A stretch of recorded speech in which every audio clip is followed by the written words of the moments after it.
We're very glad today to have Tyson Smith joining us.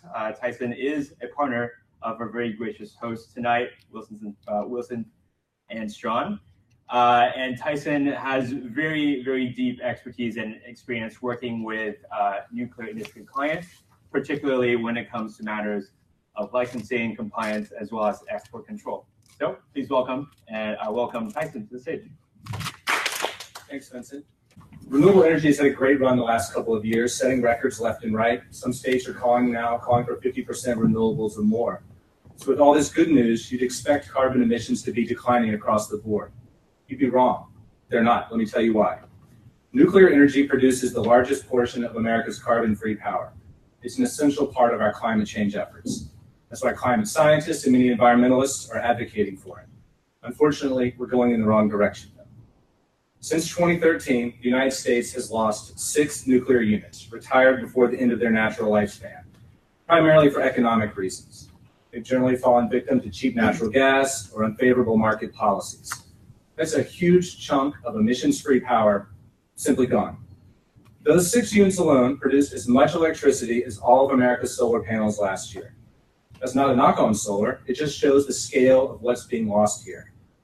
Nuclear plants aren't being replaced by wind and solar anyway, which is why with each nuclear closure, we're taking a step backwards on climate change. This effect is not limited to certain regions or to certain states. You see it in Vermont, in Florida, in Wisconsin, in California, where reactors have closed. And you'll see it in Michigan and Massachusetts, New Jersey, New York, and again in California when reactors close in coming years. For example, in Vermont Yankee was replaced by a mix of less clean resources from outside the state. Carbon emissions rose nearly 10% following its closure, reversing a nearly 15-year trend. This is only going to get worse with the closure of a plant near Boston in 2 years. In Wisconsin, the bulk of Kiwanis generation was replaced by coal, causing emissions there to jump more than 15%. And natural gas made up most of the new generation in Florida after Crystal Rupert shut down. Perhaps surprisingly, there was a similar outcome here in California, even with all the renewable development over the past decade. San Onofre generated 10% of California's electricity with 0 carbon emissions. After it closed, in-state emissions rose by nearly 25%. Diablo Canyon is scheduled to close in the mid-2020, and it accounts for another 10% of California's electricity generation. These issues also aren't limited to the United States. Nuclear closures in Germany following Fukushima have more than wiped out the gains from the major push from renewables there. Emissions had been steadily declining since 1990, but have actually increased the last couple of years. Imagine if these effects were amplified by an order of magnitude. As many as 2/3 of America's 99 reactors could shut down by 2030. Today we're building only 2. You can see where this is going.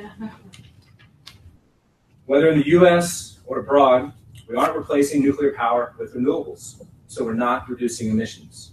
In fact, we're going backwards. We've got to change this trajectory. You might be asking yourself, I keep hearing about 100% renewables. Zach mentioned it. Won't that solve the issue? No, it won't. Renewables aren't cleaner, even before accounting for the need to overbuild to address capacity factors. Let's consider for a moment what 100% renewables would actually entail. The authors of one aggressive renewables-only plan assume costs on the order of $100 trillion worldwide over 20 years, and that's not including transmission costs. That's more than the GDP of the entire world. Why is that? It's because renewables are considerably more expensive than nuclear power. Let's put this in perspective, in a more concrete perspective. All the solar in Germany cost 4 times as much electricity as 2 new nuclear plants, but actually produced less electricity. Here in California, replacing Diablo Canyon with renewables could cost $15 billion. That's an enormous sum to make 0 progress towards our emission goals. This is why states like New York and Illinois have taken action to save their nuclear plants. The economic case for retaining existing nuclear is rock solid. Saving a nuclear plant costs half as much as subsidizing new renewables. But the waste, the nuclear waste, we're better there, right? For renewables, I'd be wrong again. Solar panels create 300 times more toxic waste per unit of energy. Comparing waste from 25 years of generation stacked on a football field, nuclear waste would be just a few stories high, while solar waste would be taller than 2 Mount Everests. You may be thinking of storage as the next big thing, but we're really a long way from a world where storage can replace nuclear. California currently only has 23 minutes of electricity storage. In any event, combining nuclear with storage eliminates the need to overbuild renewables. But safety, right? Chernobyl, Fukushima, those come to mind. Those are incredibly rare events. Nuclear is actually the safest generation by a long shot. There hasn't been a single radiation-related death in U.S. nuclear history, and industrial accidents are also far more rare than any other generation technology. The reality is that every time a nuclear plant shuts down, the power that replaces it produces more emissions, costs more, results in more waste, and is more dangerous.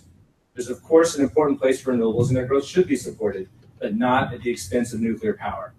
This doesn't mean all is lost, but we must move aggressively to retain our existing nuclear fleet and quickly start to build new nuclear plants. To protect our climate for future generations, we must invest in nuclear power and not place all of our money and innovation and political will on the hope of power from the wind and sun.